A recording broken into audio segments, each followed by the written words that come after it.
Hello viewers, welcome back to Aziz copper kitchen. இந்த வீடியோவில் பேனக்கோட்டா எப்படி செய்கிறதுன்னு பார்க்கலாம். அதுவும் இப்போ மாம்பழம் சீசனுங்கிறனால மாம்பழம் சாஸோட சர்வ் பண்ணலாம்.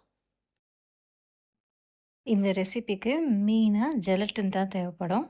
அதுக்கு ஒரு பவுலில் 1/4 கப் போல் தண்ணி ஊற்றி ஜெலட்டின் ஒரு பேக்கெட், அதாவது 10 கிராம் போல் ஜெலட்டின் போட்டு நல்லா ஊற வச்சுக்கலாம்.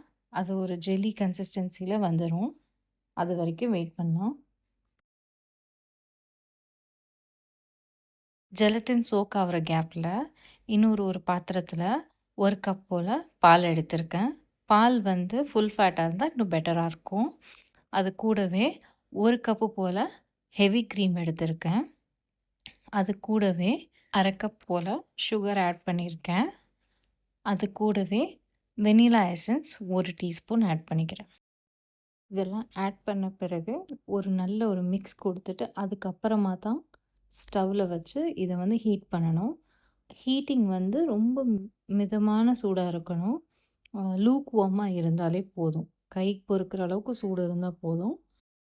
அது கூடவே நம்ம ஏற்கனவே சோக் பண்ணி வச்சுருந்த ஜெலட்டினையும் ஆட் பண்ணிடலாம். ஆட் பண்ணி எந்த லம்பும் இல்லை எந்த கிரெயின்ஸும் இல்லாமல் நல்லா ஒரு மிக்ஸ் கொடுத்துக்கலாம். வேணுன்னா விஸ்க் வச்சு கூட நல்லா கலந்துக்கலாம். நெக்ஸ்ட்டு இந்த மில்க் மிக்சரை வந்து நம்ம ஒரு பவுலில் ஊற்றி செட் பண்ண வச்சுக்கலாம்.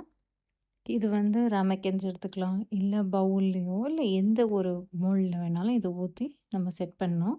இதை வந்து ஒரு 2 மணி நேரம் வந்து ஃப்ரிட்ஜில் வச்சு செட் பண்ணிக்கலாம். பேனக்கோட்டா மிக்சர் ஃப்ரிட்ஜில் வச்சு செட் பண்ணிக்கலாம். அதுக்கிடையில் ஒரு மேங்கோ சாஸ் ரெடி பண்ணிக்கலாம். அதுக்கு ஒரு பாத்திரத்தில் 1/2 கப் போல் மேங்கோ பல்ப் எடுத்திருக்கேன். அது கூடவே 1/4 கப் போல் சுகர் ஆட் பண்ணிக்கிறேன். அது கூடவே 1 டீஸ்பூன் போல் லெமன் ஜூஸ் ஆட் பண்ணிக்கிறேன். லாஸ்ட்டாக ஒரு பிஞ்ச் சால்ட் ஆட் பண்ணிக்கிறேன். இது எல்லாத்தையும் நல்லா மிக்ஸ் பண்ணிவிட்டு ஸ்லோ ஃப்ளேமில் குக் பண்ணணும். சுகர் டிசால்வ் ஆகி ஒரு கொதி வந்ததோடு இறக்கிக்கலாம். இந்த மாதிரி சாஸ்க்கு வந்து மேங்கோ பல்ப் தான் யூஸ் பண்ணணுன்னு அவசியம் இல்லை. இதுக்கு வந்து குட்டி குட்டியாக கட் பண்ண மேங்கோ க்யூப்ஸும் யூஸ் பண்ணலாம். கன்சிஸ்டன்சி அட்ஜஸ்ட் பண்ணுறதுக்கு கொஞ்சமாக வாட்டர் ஆட் பண்ணிக்கலாம். 2 மணி நேரத்துக்கு அப்புறமா பேனக்கோட்டா செட் ஆகிடுச்சு. சாஸும் ஆறிடுச்சு. அதுக்கு மேலே சாஸை ஊற்றி நம்ம வேணுங்கிற டெக்கரேஷன்ஸ் பண்ணி சில்லுன்னு சர்வ் பண்ணலாம்.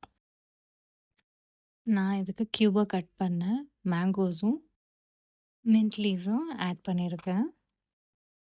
பேனக்கோட்டா டெசர்ட் கப்லேயும் சர்வ் பண்ணலாம். அப்படி இல்லைன்னா இந்த மாதிரி பவுலில் வச்சு டீமோல்ட் பண்ணியும் நீங்கள் சர்வ் பண்ணலாம். இது இன்னொரு டைப், அவ்வளோதான். அகெயின் இதுக்கு மேலேயும் மேங்கோ சாஸ் ஊற்றி சர்வ் பண்ணலாம். பாருங்கள், நல்லா ஜிகில் ஆகுது.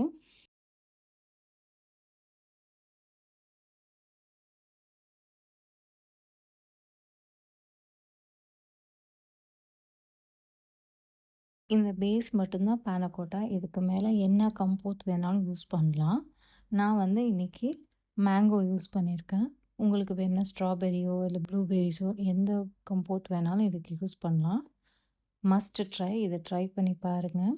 நீங்களும் இதை ட்ரை பண்ணி பார்த்துட்டு உங்கள் கமெண்ட்ஸை கமெண்ட் பாக்ஸில் கொடுங்க. தேங்க்யூ ஃபார் வாட்சிங்.